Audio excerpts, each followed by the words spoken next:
আদালতে হেরে গেলেন মার্কিন প্রেসিডেন্ট ডোনাল্ড ট্রাম্প। 7টি মুসলিম দেশের নাগরিকদের ভ্রমণে নিষেধাজ্ঞার উপর স্থগিতাদেশ আপিল বিভাগেও বহাল।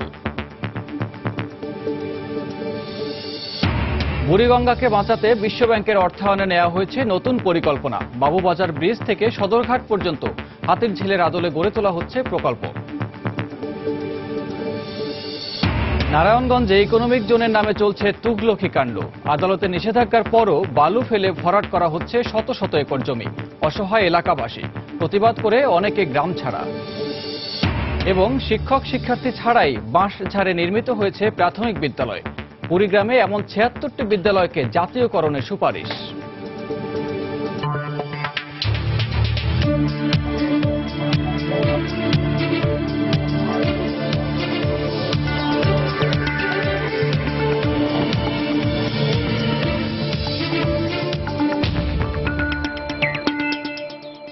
দেখছিলেন শিরোনাম। আমন্ত্রণ জানাচ্ছি দেশ ও দেশের বাইরের অর্থ বাণিজ্যের নানা খবর নিয়ে আমাদের নিয়মিত আয়োজন এ সময়ের বাণিজ্য। আর আপনাদের সঙ্গে আছি আমি সানবীর রূপল। শুরুতেই দেশের বাইরের একটি খবর। আদালতের আইনি লড়াইয়ে হেরে গেলেন মার্কিন প্রেসিডেন্ট ডোনাল্ড ট্রাম্প। 4টি মুসলিম প্রধান দেশের নাগরিকদের যুক্তরাষ্ট্রে প্রবেশে ডোনাল্ড ট্রাম্পের নির্বাহী আদেশের উপর আদালতের দেয়া স্থগিতাদেশ বহাল রেখেছেন আপিল বিভাগ। স্থানীয় সময় বৃহস্পতিবার সন্ধ্যা ও বাংলাদেশ সময় আজ ভোরে যুক্তরাষ্ট্রের 9th সার্কিট আদালত এ রায় দেন। আদালতে 3 জন বিচারকের সবাই এর পক্ষে রায় দেন। এই আদেশের ফলে Iraq, Iran, Syria, Somalia, Sudan এবং ইয়েমেনের নাগরিকদের যুক্তরাষ্ট্রে প্রবেশের বাধা থাকল না। ক্ষমতা গ্রহণের পরই 7টি মুসলিম প্রধান দেশের নাগরিকদের যুক্তরাষ্ট্রে প্রবেশের উপর নিষেধাজ্ঞা জারির পর যুক্তরাষ্ট্র জুড়ে তীব্র আন্দোলন শুরু হয়। রায়ের আগে বুধবার মার্কিন আইনি ব্যবস্থার কড়া সমালোচনা করেছিলেন প্রেসিডেন্ট ডোনাল্ড ট্রাম্প। বুধবার ওয়াশিংটন ডিসিতে বিভিন্ন রাজ্যে পুলিশ কর্মকর্তা ও শেরিফদের সঙ্গে এক সভায় আদালতকে রাজনৈতিক প্রভাবিত বলে উল্লেখ করেন তিনি।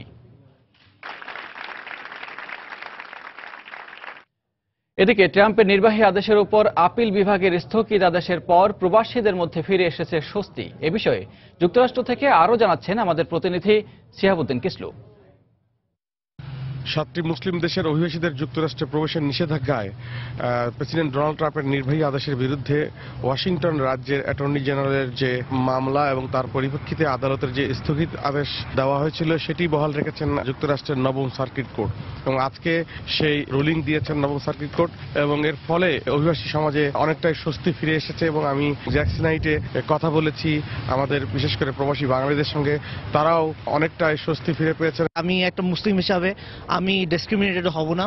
স্পেশালি এটা আসলে আনকনস্টিটিউশনাল, কারণ মানুষের কোনো রাইট নেই এটা আপনি গোটা একটা রিলিজিয়নকে বেসিক্যালি একটা স্টপ করছেন। আমরা বিশ্বাস করি এটা শান্তির দেশ। আমরা যে ধর্মেরই থাকি না কেন আমরা সবাই এখানে শান্তিতে থাকতে চাই এবং আশা করি এই রায়ের পক্ষে আমি খুব খুশি এবং এটা শান্তি ডেকে আনবে। অনেক বাঙালিদের নাকি আটকাই দিচ্ছে, অনেক মুসলিম দেশ আসতে পারতেছে না, এজন্য কোর্ট যেহেতু রায়টা দিচ্ছে না অনেক খুশি। তবে তাদের মধ্যে এই শঙ্কাও রয়ে গেছে যে ডোনাল্ড ট্রাম্পের পক্ষ থেকে এই বিষয়টি সুপ্রিম কোর্টেও নেওয়া হতে পারে। তবে অনেকের মনে আশ্বস্তির কারণ হচ্ছে এটি যে সুপ্রিম কোর্টে যাওয়ার প্রক্রিয়ায় যে সময় প্রয়োজন পড়বে সেই সময়ের মধ্যে হয়তো প্রেসিডেন্ট ডোনাল্ড ট্রাম্পের নির্বাহী আদেশের যে 120 দিনের নিষেধাজ্ঞা সেই 120 দিন সময় পেরিয়ে যাবে।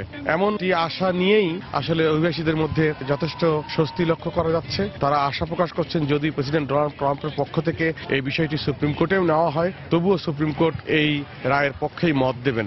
এদিকে নিউ ইয়র্কের মেয়র বিল ডি ব্লাজিও আজ এক বিবৃতিতে বলেছেন যে নিউ ইয়র্ক হচ্ছে সবচেয়ে নিরাপত্তম শহর এবং দেশ, জাতি, ধর্ম, বর্ণ নির্বিশেষে সব অভিবাসীদের পাশে থাকবে নিউ ইয়র্ক। শিহাবুদ্দিন কিসলু, সময় সংবাদ, নিউ ইয়র্ক, যুক্তরাষ্ট্র। বারবার উচ্ছেদ করেও দখল আর দূষণের কবল থেকে বাঁচানো যাচ্ছে না বুড়িগঙ্গাকে। এবার নদীটিকে বাঁচাতে বিশ্বব্যাংকের অর্থায়নে নতুন পরিকল্পনা হাতে নিয়েছে সরকার। বিআইডব্লিউটি এর সহযোগিতায় বাবুবাজার ব্রিজ থেকে সদরঘাট পর্যন্ত অবৈধ স্থাপনা উচ্ছেদ করে হাতিরঝিল প্রকল্পের আদলে এটিকে গড়ে তোলা হবে একটি পরিকল্পিত প্রকল্প হিসেবে। আর যা করবে সিটি কর্পোরেশন। প্রিন্স আরেফিনের তোলা ছবিতে আরও জানাচ্ছেন তাহিয়া রুবায়াত অপালা। ঢাকার প্রাণখ্যাত বুড়িগঙ্গা নদী দখল, দূষণ আর ভরাটের প্রতিযোগিতার কবলে পড়ে এ নদী তার ঐতিহ্য হারিয়েছে বেশ আগেই। দীর্ঘদিন ধরেই নদীর দুপার দখল করে গড়ে তোলা হয়েছে বিভিন্ন অবৈধ স্থাপনা। বারবার উচ্ছেদ করা হলেও আবারও চলে দখলের প্রতিযোগিতা।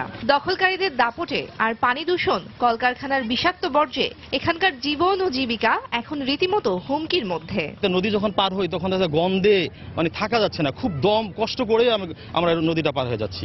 অসাধু কিছু ভূমিদস্যু যারা নদীর পাড়ে স্থাপনা সৃষ্টি করে মাটি ফেলে ভরাট করে নদীকে একের পর ওরা দখল করে নিতেছে। তবে এবার নদী বাঁচাতে বিশ্বব্যাংকের অর্থায়নে ঢাকা দক্ষিণ সিটি কর্পোরেশন ও বিআইডব্লিউটি এর যৌথ উদ্যোগে হাতির ঝিলের মতো ঢেলে সাজানো হবে বুড়িগঙ্গার তীর।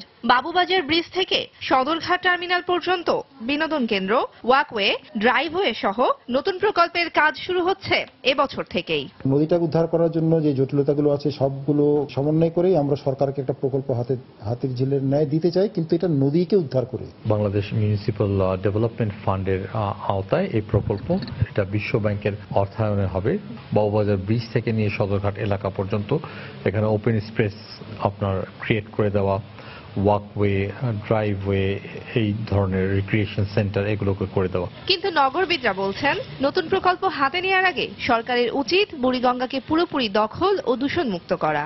যারা ইন্ডাস্ট্রিয়াল এফ্লুয়েন্ট এই নদীতে ফেলছে, এই লোকগুলি রাজাকার, আলবদর এবং যুদ্ধাপরাধীদের চেয়েও বড় ক্রিমিনাল। নদী থেকে ময়লা তুললেই হবে না, নদীর পাড়ে সুন্দর পার্ক করলেই হবে না, কিন্তু আসল ক্রিমিনাল যারা তাদেরকে ধরতে হবে, তাদেরকে পানিশমেন্ট দিতে হবে।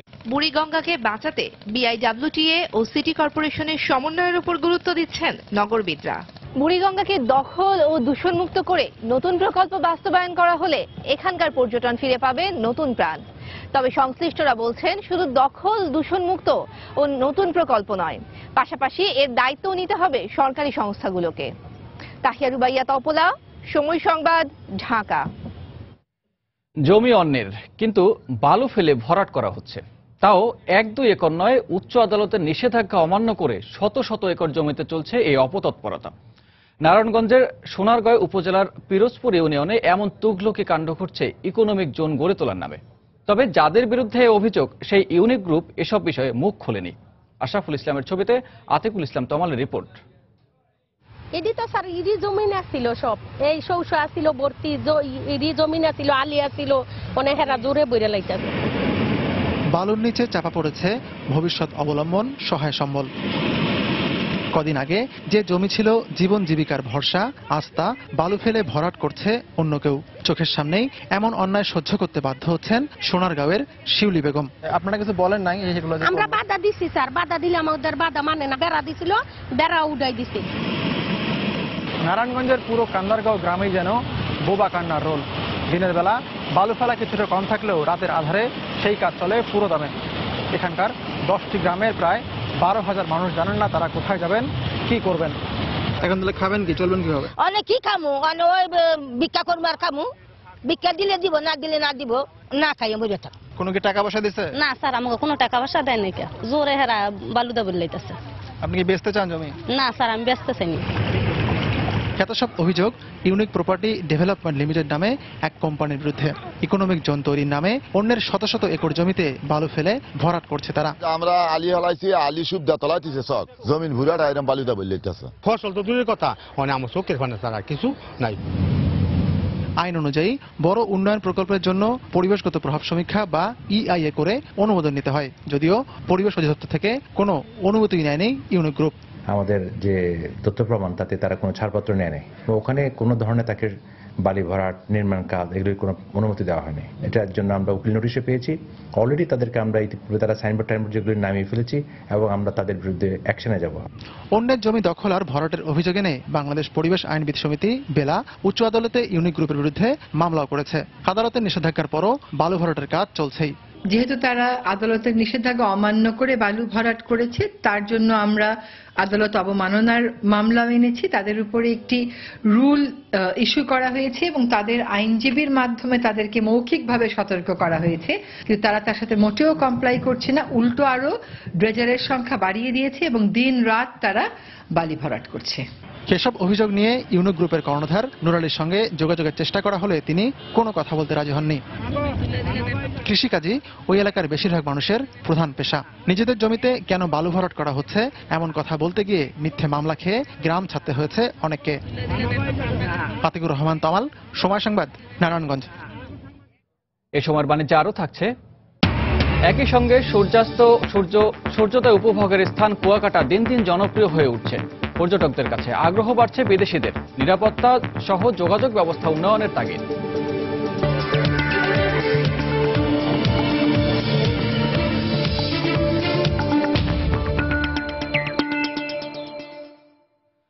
ঘর নেই, শিক্ষক নেই, নেই শিক্ষার্থীও, আছে শুধু কমিটি। সেই কমিটি একটি বাঁশঝাড়কে প্রাথমিক বিদ্যালয় হিসেবে দেখিয়েছে। শুধু তাই নয়, ঘর থাকলেও জানালা দরজা আসবাবপত্র কিছুই নেই। এরকম ৭৬টি প্রাথমিক বিদ্যালয়কে জাতীয়করণের জন্য সুপারিশ করেছে কুড়িগ্রামের ৭ উপজেলার শিক্ষা কমিটি। মমিনুল ইসলাম মঞ্জুর তথ্য ও বেলাল হোসেনের ছবি নিয়ে ডেস্ক রিপোর্ট। ফুলবাড়ী উপজেলার 11টি প্রাথমিক বিদ্যালয়কে জাতীয়করণের জন্য সুপারিশ করা হয়েছে। এর মধ্যে নওদাবস গ্রামের একটি বাঁশঝাড়কে পূর্ব জকারহাট পশ্চিম নওদাবস বেসরকারি প্রাথমিক বিদ্যালয় হিসেবে দেখানো হয়েছে। পাশাপাশি হাজিরবাজার সংলগ্ন বড়লই সর্দারপাড়া বেসরকারি প্রাথমিক বিদ্যালয় সাইনবোর্ড নিয়ে দাঁড়িয়ে দরজা জানালাবিহীন একটি ঘর। উত্তর নজর মাহমুদ বেসরকারি প্রাথমিক বিদ্যালয় ঘরে শুধু চাল আছে, সামনে চলছে সেচের শ্যালো মেশিন। খড়িবাড়ি কাশীপুর পাকা সড়কের পাশে দাঁড়িয়ে আছে সুজনের কোটি আদর্শ বেসরকারি প্রাথমিক বিদ্যালয়ে দরজা জানালা বিহীন একটি লম্বা ঘর। স্কুলগুলো এই স্কুল থেকে গিয়ে কিছুদিন কয়টা ছেলেবেলে দেখলাম, দেখার পরে আর ছেলেবেলেও নেই, ঘরও নেই। স্কুল করিয়ে সেই স্কুল পড়া ফিরি বেচাইছি, কৃষ্ণ নিছি নিয়ে কৃষ্ণ ফির সেই জায়গায় এলাপুর গাছ টাছ গাছটা গাছ। টিচাররা এখন পর্যন্ত বেতন পায় না, মাঝে মাঝে ক্লাস হয়, মাঝে মাঝে ক্লাস হয় না, সরকারিভাবে বই পাচ্ছে। যথাযথ কাগজপত্র জমা দেয়ায় জাতীয়করণের জন্য বিদ্যালয়গুলোর নাম সুপারিশ করা হয়েছে বলে দাবি করলেন উপজেলা শিক্ষা কর্মকর্তা। মন্ত্রণালয় থেকে চিঠি আমরা প্রাপ্ত হয়েছি এবং জনপ্রতিনিধি এমপি মহোদয় আমাদের ডিউলোটা দিয়েছেন।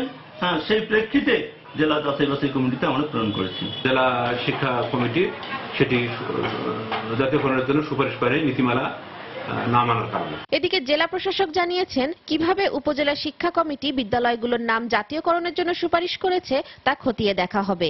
নীতিমালায় না থাকা সত্ত্বেও কেন তারা পাঠালো এই জিনিসগুলো আমরা খতিয়ে দেখব এবং পরবর্তী শিক্ষা কমিটিতে, জেলা শিক্ষা কমিটিতে আমরা এই বিষয়ে সিদ্ধান্ত গ্রহণ করব। গত বছরের সেপ্টেম্বরে জাতীয়করণের জন্য ফুলবাড়ির 11টি, উলিপুরের 6টি, চিলমারের 5টি, নাগেরম্বরীর 28টি, ভুরুঙ্গমারির 12টি, রৌমারির 1টি এবং রাজীবপুরের 13টি বিদ্যালয়ের নাম সুপারিশ করে সংশ্লিষ্ট উপজেলা শিক্ষা কর্মকর্তা।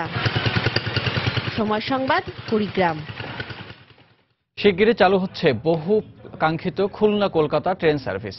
এ লক্ষ্যে বেনাপোল রেল স্টেশনে ইতিমধ্যে নির্মাণ করা হয়েছে ইমিগ্রেশন, কাস্টমস ও নিরাপত্তা ব্যারাক। চলছে ছাউনি নির্মাণ ও যশোর থেকে বেনাপোল পর্যন্ত রেলপথ সংস্কারের কাজ। চলতি মাসে শেষ হবে এ কর্মযজ্ঞ। এরপর এই রুটে কাঙ্ক্ষিত সার্ভিসটি চালু করা সম্ভব হবে বলে মনে করছেন সংশ্লিষ্টরা। যশোর প্রতিনিধি জুয়েল মৃধার তথ্য ও আবুল কালাম আজাদের ছবি নিয়ে ডেস্ক রিপোর্ট। ব্রিটিশ শাসনামলে 1884 সালে ঢাকা স্টেট রেলওয়ে নামক কোম্পানির হাত ধরে খুলনা থেকে কলকাতার দমদম জংশন পর্যন্ত ট্রেন সার্ভিস শুরু হয়। ভারত বিভাগের জন্য 1965 সালের পর এ সার্ভিস বন্ধ হয়ে যায়। দীর্ঘ 52 বছর পর ফের সচল হতে যাচ্ছে এই রুটটি। বহু কাঙ্ক্ষিত এই ট্রেন সার্ভিসটি চালু হলে যশোরের বেনাপোল স্থল বন্দর দিয়ে ভারতে যাওয়া আসা নিয়ে যে দুর্ভোগ তা অনেকাংশে কমবে। সেই সাথে স্বল্প সময়ে আরামদায়ক ভ্রমণ নিশ্চিত হবে বলে মনে করছেন পাসপোর্ট যাত্রীরা। এখান থেকে মনে করেন আমরা বনগাঁ থেকে হাওড়া যখন যাই তখন আমাদের বেশ 2 থেকে 3 ঘন্টা লাগে। ট্রেনটা যদি চালু হয়ে যায় তো আমাদের আসা যাওয়ার জন্য অনেক ভালো হবে। কাঙ্ক্ষিত এই সার্ভিসটি দ্রুত চালু করতে বেনাপোল রেল স্টেশন সংস্কারের উদ্যোগ নেওয়া হয়েছে। ইতিমধ্যে নির্মাণ করা হয়েছে ইমিগ্রেশন, কাস্টমস ও নিরাপত্তা ব্যারাক। চলছে ছাউনি নির্মাণ ও যশোর বেনাপোল রেল সড়ক সংস্কারের কাজ। যে কাজ রেল সেন্স, স্লিপার সেন্স এটা করতেছি। যে ব্যারাকটা এটা অলরেডি 80% কাজ শেষ হয়ে গেছে, এই রঙের কাজ চলতেছে। চলতি মাসের মধ্যেই শেষ হবে রেল লাইনের সংস্কারের কাজ। এরপর এই রুটে কাঙ্ক্ষিত সার্ভিসটি চালু করা যাবে বলে মনে করছেন রেলওয়ে কর্মকর্তা। কাস্টমস, ইমিগ্রেশন এবং আরও নিরাপত্তা বাহিনীর ব্যারাক ট্যারাক এবং বুকিং অফিস টফিস এগুলো কাজগুলো প্রায় কমপ্লিটের পথে, শুধু রং সং এগুলো একটু বাকি আছে। বাংলাদেশ ভারতের মধ্যে এটি হবে দ্বিতীয় মৈত্রী এক্সপ্রেস সার্ভিস। 2008 সালের 10 এপ্রিল চালু হয় ঢাকা কলকাতা রুটে মৈত্রী এক্সপ্রেস সার্ভিস। সময় সংবাদ, যশোর। রাজধানীর খুচরা বাজারে গেল সপ্তাহের তুলনায় বেশিরভাগ মাছের দাম বেড়েছে 30 থেকে 40 টাকা পর্যন্ত। কারণ হিসেবে ব্যবসায়ীরা সরবরাহ ঘাটতির কথা বললেও বাজার তদারকির অভাবকেই দায়ী করেছেন ক্রেতারা। সপ্তাহের ব্যবধানে বেড়েছে মুরগি ও গরুর মাংসের দাম। ঢেঁড়স, করলা সহ গ্রীষ্মকালীন আগাম সবজির দামও তুলনামূলক বেশি বলে অভিযোগ ক্রেতাদের। রাজধানীর পলাশী কাঁচাবাজার ঘুরে বিস্তারিত জানাচ্ছেন কামরুল হাসান সবুজ। সরকারি ছুটির দিন হয় সকাল থেকে জমজমাট পলাশীর মাছ বাজার। ক্রেতা বিক্রেতার হাক ডাকে সরগরম মুক্ত জলাশয়, নদী আর চাষের মাছের পর্যাপ্ত সরবরাহ থাকা এই বাজার। তবে দাম তুলনামূলক বেশি। ক্রেতাদের এমন অভিযোগ মেনে শুক্রবার বাজার অন্য দিনের তুলনায় বাড়তি থাকে বলে জানালেন বিক্রেতারা। মাছের দাম অনেক বেশি, শুক্রবার না, শুক্রবারে কেজি বেশি 20 টাকা 30 টাকা 50 টাকা বেশি থাকে। ঘাটে মাছ আছে কিন্তু নদীর মাছ কম আছে, চাষের মাছ বেশি আছে। আজকে তো মাছের আমদানি আছে ভালো, ফ্রাইডেতে মাছের আমদানি ভালো থাকে, কিন্তু প্রত্যেকটা মাছের দামই 50 টাকা 100 টাকা পার কেজিতে বাড়ছে। মনিটরিং তো দেখি না কখনো, মাঝে মধ্যে টিভিতে দেখি যে আসে, কিন্তু আমাদের চোখে কখনো পড়ে না। মাংসের বাজারে খাসির মাংসের দাম স্থিতিশীল থাকলেও গেল সপ্তাহের তুলনায় কেজিতে 20 টাকা বেড়ে গরুর মাংস বিক্রি হচ্ছে 500 টাকায়। সরবরাহ ঘাটতির কারণে মুরগির দামও বেড়েছে বলে জানালেন বিক্রেতারা। বাজারে কেজিতে 5 টাকা বেড়ে প্রতি কেজি ব্রয়লার মুরগি বিক্রি হচ্ছে 150 টাকায়। পার পিসে 20 টাকা বেশি, সোনালিটা পাকিস্তানিটা, আর দেশিটা আপনি 40 থেকে 50 টাকা বেশি। যে গরুটা কিনছি 60,000 টাকা, যে গরুটা হয়েছে 70,000 টাকা, ওখান থেকে কিনা পড়তেছে 500 টাকা কেজি। আমরা এই জায়গায় 500 টাকা দাম চাইলে কাস্টমার আমার উল্টা পাল্টা বলে। 450 তো নিচ্ছেই রেগুলার। এখন আজকে তো গত সপ্তাহে নিলেও 480, আজকে তো 500 টাকা নিল। বাজারে তো কোনো গভর্নমেন্টের কোনো মনিটরিংই নাই।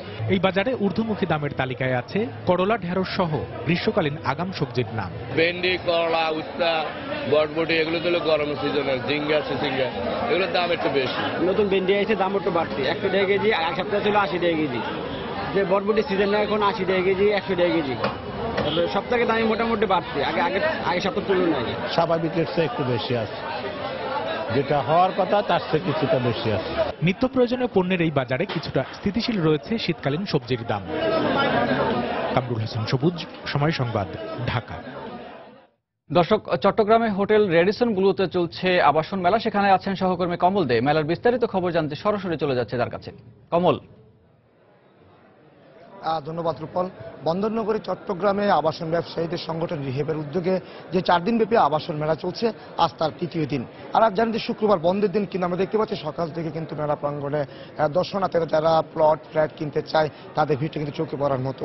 আপনারা জানেন যে এবারের মেলায় মোট 72টি প্রতিষ্ঠানে 90টি স্টল স্থান পেয়েছে। শুনুন, আমি বলবো যে আবাসন ব্যবসার সংশ্লিষ্ট যতগুলো প্রতিষ্ঠান রয়েছে সবগুলি প্রতিষ্ঠানে কিন্তু স্টল রয়েছে এখানে। বিশেষ করে যারা আবাসন ব্যবসার সম্পৃক্ত রয়েছে, অর্থাৎ যারা প্লট কিংবা ফ্ল্যাট ব্যবসা করছে তারা যেমন রয়েছে, তেমনি ফাইন্যান্স কোম্পানিগুলি রয়েছে, ব্যাংক রয়েছে, বিল্ডিং ম্যাটেরিয়ালস কোম্পানিগুলো রয়েছে, সেই সাথে রয়েছে স্যানিটারি, অর্থাৎ একটি ভবন উপযোগী করে তোলার জন্য যেসব প্রতিষ্ঠানের প্রয়োজন সবগুলি প্রতিষ্ঠানের স্থান পেয়েছে এবারের মেলায়। আপনারা জানেন যে গত 10 বছর ধরে কিন্তু রিহেব এই ধরনের মেলার আয়োজন করে আসছে এবং যতই দিন যাচ্ছে মেলার পরিসরটি বাড়ছে। আমরা দেখেছি অত প্রথম দিকে যখন এই মেলা শুরু হয়েছিল প্রথমে বা 2007 সালের দিকে, তখন কিন্তু কিছুটা পরিসর কম থাকলো, কিন্তু দিন বাড়ার সাথে মেলার ব্যাপ্তি কিন্তু বাড়ছে। এক্ষেত্রে আয়োজকরা বলছেন তারা যেমন এই মেলাগুলিকে তারা প্রফেশনাল কার্যক্রম হিসেবে স্থান নেয়, তেমনি ঠিক তারা চেষ্টা করেন তাদের কিছু যেন লাভ হয় বা ব্যবসা কিছু করতে পারে সেরকম তারা উপযোগী করেন এই মেলাগুলিতে। বিশেষ করে আমরা দেখেছি গত যে মেলা শুরু হলো 8 তারিখে মেলার প্রায় 3য় দিন এবং শুক্রবার বন্ধের দিন, এবং শুক্রবার বন্ধের দিনে কিন্তু সেখানে সকাল থেকেই দর্শনার্থী বাড়ছে। এতে আয়োজকরা বলছেন অন্যান্য দিন বুধবার কিংবা বৃহস্পতিবার দেখা গেছে অর্থাৎ বিকেলের পর বা সন্ধ্যা নাগাদ রাত পর্যন্ত মেলা দর্শনার্থী ছিল, কিন্তু যেহেতু আজ শুক্রবার বন্ধের দিন সেখানে কিন্তু যেহেতু সেখানে দর্শনার্থী বাড়ছে। আমরা যে কথা বলেছিলাম আয়োজকদের সাথে, আয়োজকরা বলছেন তাদের এবার লক্ষ্য রয়েছে যাতে একজন গ্রাহক যাতে খুব কম মূল্যে একটা ভালো প্লট বা ফ্ল্যাট পেতে পারে, সেই বিষয়টি তারা মূলত চেষ্টা করছেন তাদের দর্শনার্থীর কাছে তুলে ধরার জন্য। একই সাথে যারা ব্যাংকিং যারা প্রতিষ্ঠান রয়েছে তারা ব্যাংক অথবা একটি ভবন তৈরি করার জন্য, ফ্ল্যাট কেনার জন্য বা প্লট কেনার জন্য কি পরিমাণ লোন দেওয়া যায় অর্থাৎ ঋণ দেওয়া যায় সেই বিষয়টি তারা তুলে ধরছেন এই মেলার মধ্যে। সবারই আশা আকাঙ্ক্ষা রয়েছে যে এই মেলার মাধ্যমে তারা তাদের যে সেরা যাদের যে পণ্যটি রয়েছে সে পণ্যের বিশেষত্ব তুলে ধরা এবং সেটা দর্শকদের অর্থাৎ যারা গ্রাহক রয়েছে গ্রাহকদের তারা আকর্ষণ করতে পারে সে ধরনের চেষ্টা তারা চালিয়ে যাচ্ছেন। আপনি জানেন যে রিহেবের আয়োজনে এই মেলার মধ্যে স্থান পেয়েছে প্রায় আমরা দেখেছি দেশসেরা যেসব প্রতিষ্ঠান রয়েছে সেই প্রতিষ্ঠানগুলোর মধ্যে 72টি প্রতিষ্ঠান এবং 72টি প্রতিষ্ঠানের প্রায় এখানের মধ্যে 90টি স্টল রয়েছে। সেই 90টি স্টলের মধ্যে দেখেছি আমরা ব্যাংকিং প্রতিষ্ঠান যেমন রয়েছে তেমনি রয়েছে যারা প্লট বিক্রি করছে কিংবা ফ্ল্যাট তৈরি করে রেডিমেড ফ্ল্যাট বিক্রি করছে সেরকম প্রতিষ্ঠান রয়েছে।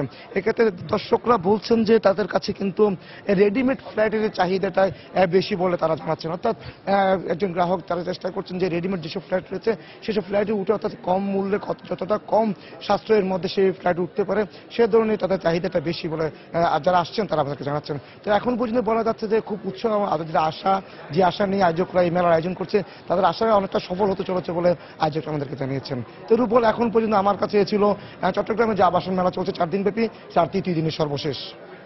চট্টগ্রামে হোটেল রেডিসন ব্লুতে চলছে আবাসন মেলা, আর সেখান থেকে খবর জানাচ্ছিলেন সহকর্মী কমল দেব।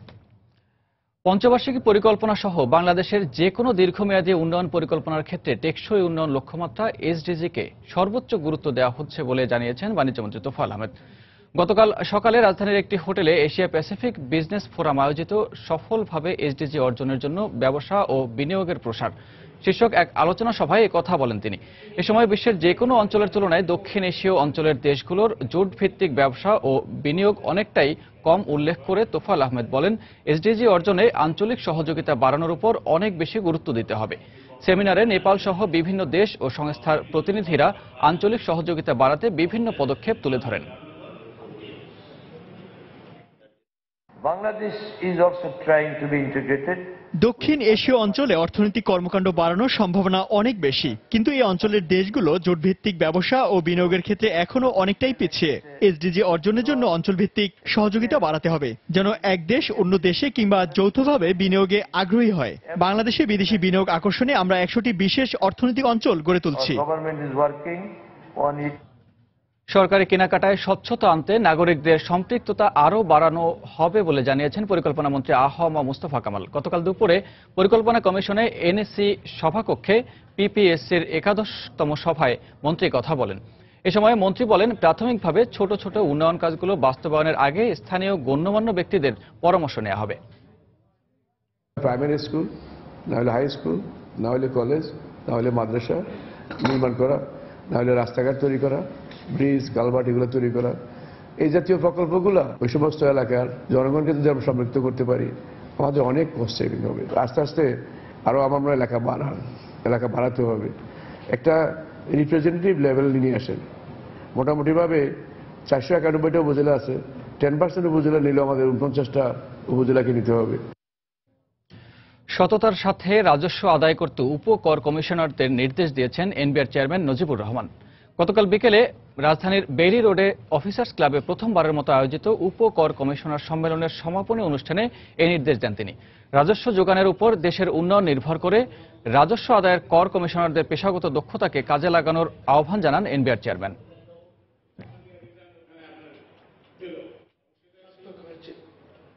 একই জায়গা থেকে সূর্যোদয় আর সূর্যাস্ত দেখা, ম্যানগ্রোভ বন আর বালুকাময় সমুদ্র সৈকত, এত সবকিছুর সমন্বয় পর্যটন নগরী কুয়াকাটায়।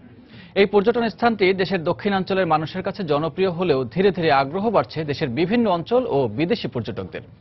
নিরাপত্তা সহ যোগাযোগ ব্যবস্থার উন্নয়ন হলে কুয়াকাটাও হতে পারে দেশের অন্যতম জনপ্রিয় পর্যটন স্থান, এমনটাই মনে করেন ভ্রমণ পিপাসুরা।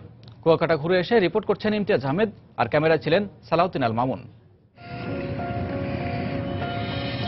সমুদ্রের নীল জলরাশি থেকে উঁকি দেয়া প্রথম সূর্য অন্ধকার কাটিয়ে পৃথিবীতে আলোর আভা ছড়িয়ে জানান দিচ্ছে নতুন একটি দিনের।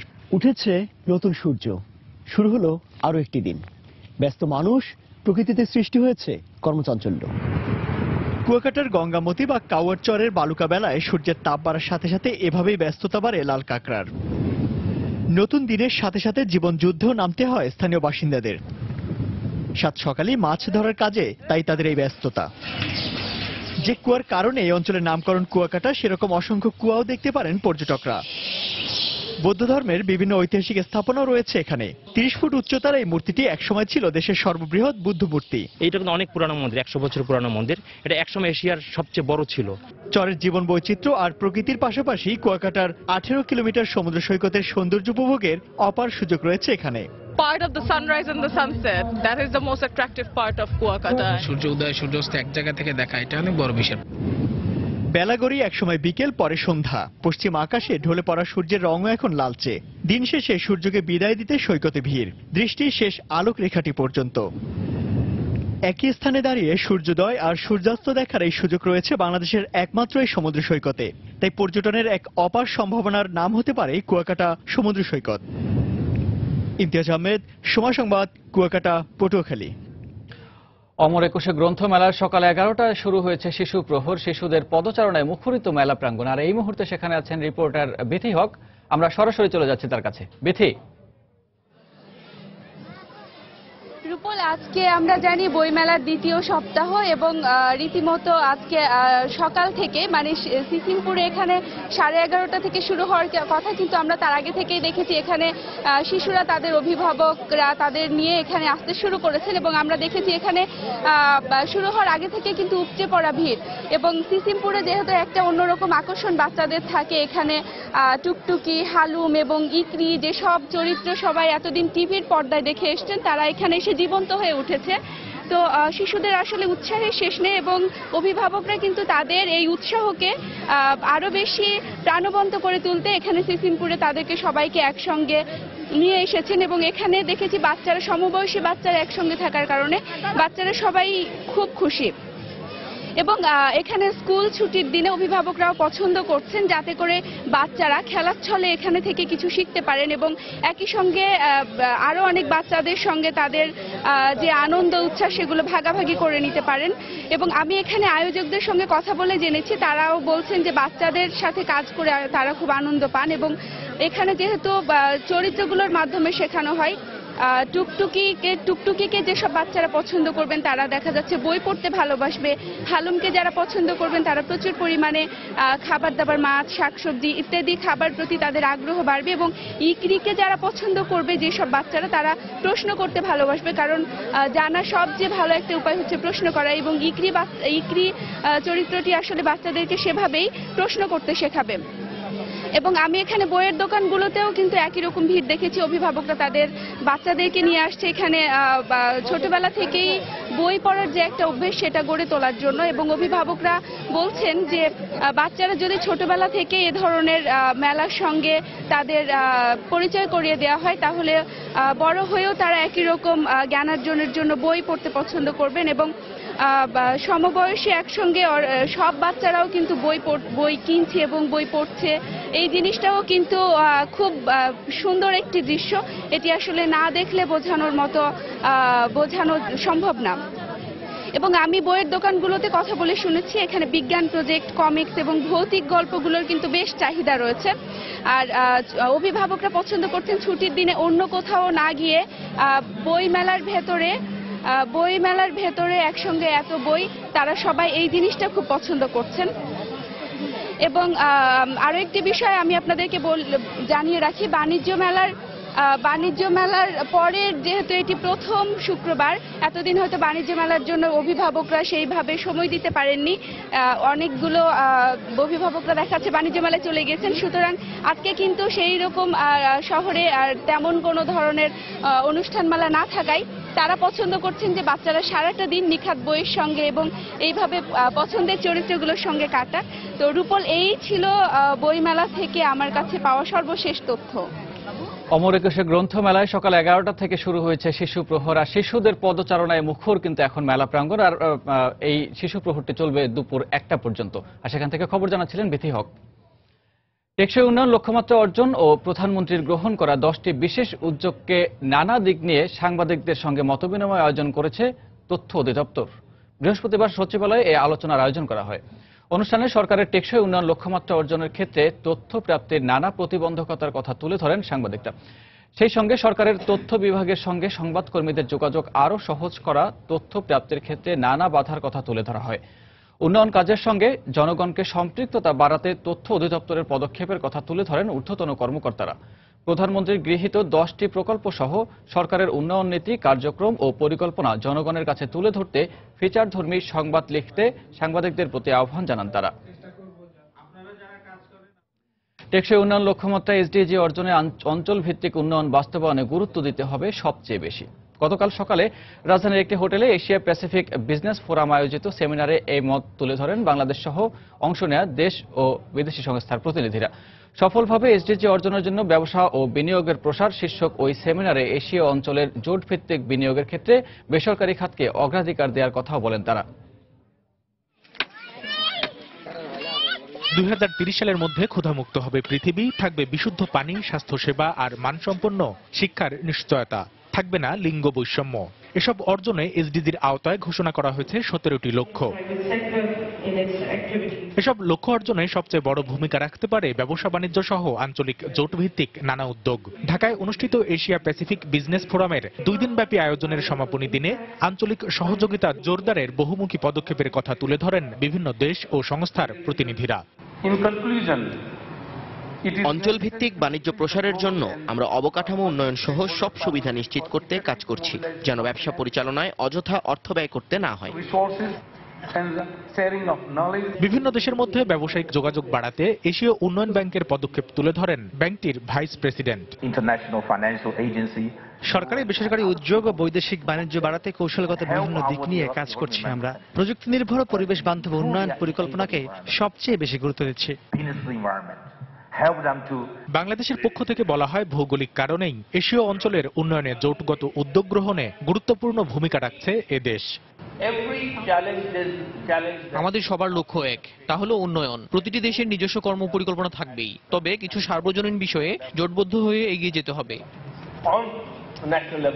Bangladesh is also trying to be integrated.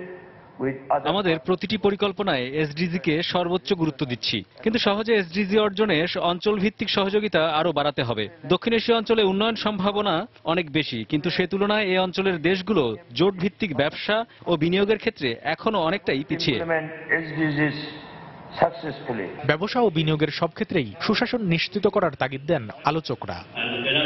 Kamrul Hasan সবুজ, সময় সংবাদ, Dhaka. International chamber of commerce and industries ICC মনে করে এসডিজি অর্জনে বাংলাদেশের সামনে সবচেয়ে বড় বাধা দুর্নীতি। গতকাল সন্ধ্যায় রাজধানীর সোনারগাঁয়ে আয়োজিত এক সংবাদ সম্মেলনে এই মন্তব্য করেন সংগঠনটির সভাপতি Mahbubur Rahman. Asia Pacific business forum SDG অর্জনের জন্য ব্যবসা ও বিনিয়োগ প্রসারে করণীয় নির্ধারণে আয়োজিত 2 দিনের সেমিনার শেষে অনুষ্ঠিত হয় সংবাদ সম্মেলনটি। এ সময় জানানো হয়, এসডিজি অর্জনে আঞ্চলিক সহযোগিতা বাড়ানোর উপর গুরুত্ব দেওয়ার পাশাপাশি 2 দিনে 14টি আলোচনা সেশনে অঞ্চলভিত্তিক অর্থনৈতিক উন্নয়ন ও সহযোগী দেশগুলো একসঙ্গে কাজ করবে। এক্ষেত্রে আপনারা দেখেছেন যে আমাদের যে মিনিস্ট্রি অফ কমার্স, করাপশন কখনো এক হাতে হয় না, এটা দুটো হাত লাগে। যেখানে এথিক্সের অভাব সেখানে সমস্যা, করাপশনের উৎপত্তি। এথিক্যাল যদি আমি যখনই করব তখন I would not encourage non ethical business. যদি মানে আমি যদি এথিক্যাল বিজনেস করি, নন এথিক্যাল প্র্যাকটিসের সাথে আমি যাব না। বাট এইটুকু আমাদের একটু সময় লাগবে। উই নিড টু প্র্যাকটিস ইট। 2020 সালে বাংলাদেশের জিডিপি প্রবৃদ্ধি 7.8% হতে পারে বলে মনে করেন এডিবির ভাইস প্রেসিডেন্ট ওয়েনশাই ঝাং। চলতি বছরে বাংলাদেশের বিভিন্ন উন্নয়ন খাতে $1.7 বিলিয়ন থেকে বাড়িয়ে $2 বিলিয়ন সহযোগিতার আশ্বাস দেন তিনি। গতকাল দুপুরে রাজধানীর আগারগাঁয়ে অবস্থিত এডিবির কার্যালয়ে এক সংবাদ সম্মেলনে বাংলাদেশের 3 দিনের সফরের নানা অভিজ্ঞতার কথা তুলে ধরে সন্তুষ্টি প্রকাশ করেন তিনি। আমি আশা করি 2020 সালের মধ্যে বাংলাদেশের জিডিপি প্রবৃদ্ধি বেড়ে দাঁড়াবে 8.7%। অর্থনৈতিক করিডোর, জ্বালানি খাত, অবকাঠামো উন্নয়ন, মানব সম্পদ এবং জীবনযাত্রার মানোন্নয়নে এবছর আমরা $2 বিলিয়ন ঋণ সহায়তার চিন্তা করছি। পরিচ্ছন্ন ও স্বাস্থ্য সচেতন বাংলাদেশ গড়ে তুলতে শুরু হলো ডেটল চ্যানেল আই পরিচ্ছন্ন বাংলাদেশ প্রতিযোগিতা। বৃহস্পতিবার থেকে শুরু হয় এই ক্যাম্পেইন। দেশের সব মানুষকে অংশগ্রহণের আহ্বান জানানো হয়েছে। রাজধানীর ওয়েস্টিন হোটেলে আয়োজিত এক সংবাদ সম্মেলনে এই আহ্বান জানান আয়োজকরা। এতে উপস্থিত ছিলেন চ্যানেল আই ও রেকিট বেঞ্চকিজারের প্রতিনিধিরা। ক্যাম্পেইনের সহযোগী বিশ্ব সাহিত্য কেন্দ্রের প্রতিষ্ঠাতা আব্দুল্লাহ আবু সাইদ সংবাদ সম্মেলনে উপস্থিত ছিলেন।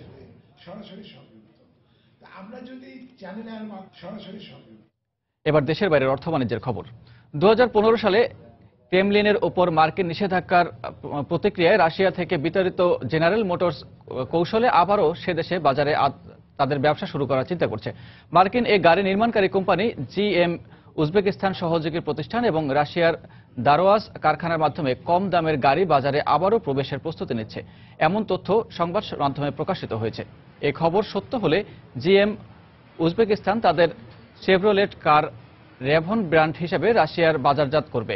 এক্ষেত্রে সেফি কোবাল্টের নাম হবে রেভন R4R, স্পোক হবে রেভন R2, দ্য অ্যাভেও রেভন 3 নামে বাজারে আসবে। রেভন ব্র্যান্ডের মাধ্যমে রপ্তানি হওয়া এসব গাড়ি বর্তমানে উজবেকিস্তান শেভরোলেটের নামে বিক্রি হয়। বাজার বিশ্লেষকরা মনে করছেন রেভন সস্তা গাড়ির ক্রমবর্ধমান বাজারের চাহিদা পূরণ করবে। উড্ডয়ন ক্ষমতা সংবলিত ট্যাক্সি নির্মাণের জন্য নাসা থেকে প্রকৌশলী নিয়োগ দিয়েছে বিশ্বের অনলাইন ট্যাক্সি সার্ভিস উবার। সংবাদ মাধ্যম ব্লুমবার্গে প্রকাশিত খবর অনুযায়ী বিশ্বের বিভিন্ন দেশের নগরীতে যানজট এড়িয়ে সার্ভিস দিতে নাসার ল্যাঙ্গলি রিসার্চ সেন্টার থেকে 30 বছর বয়সী প্রকৌশলী মার্কি মুরিকে নিয়োগ দেওয়া হয়েছে। উড্ডয়ন ক্ষমতা সংবলিত গাড়ি উবার এলিভেটেড এর এভিয়েশন ইঞ্জিনিয়ারিং এর পরিচালক হিসেবে নিয়োগ দেওয়া হয়েছে মুরিকে। বর্তমানে প্রায় 5.5 কোটি গ্রাহক উবার ট্যাক্সি সার্ভিস ব্যবহার করেন। পশ্চিমা নিষেধাজ্ঞা, এরপর খাদ্য আমদানিতে রাশিয়ার পাল্টা নিষেধাজ্ঞার পর দেশটির অভ্যন্তরীণ খাদ্য উৎপাদন উল্লেখযোগ্য হারে বেড়েছে। দেশটির কৃষি মন্ত্রণালয়ের তথ্য অনুযায়ী আমদানি নির্ভরতা কমিয়ে আনতে গেল 3 বছরে দেশেই অন্তত $400 কোটি খাদ্যপণ্য উৎপাদন হয়েছে। পাশাপাশি বেড়েছে খাদ্যের অভ্যন্তরীণ চাহিদাও। ইউক্রেন ইস্যুতে রাশিয়ার বিভিন্ন খাতে পশ্চিমা বিশ্বের নিষেধাজ্ঞা আরোপের পর ইউরোপের খাদ্যপণ্য আমদানিতে নিষেধাজ্ঞা আরোপ করে রুশ কর্তৃপক্ষ। এ বিষয়ে রুশ প্রধানমন্ত্রী দিমিত্রি মেদভেদেভ জানিয়েছেন, পশ্চিমা বিশ্বের সাথে পাল্লা দিতে দেশের কৃষি ও শিল্প খাতের উন্নয়নে জোর দিচ্ছে সরকার।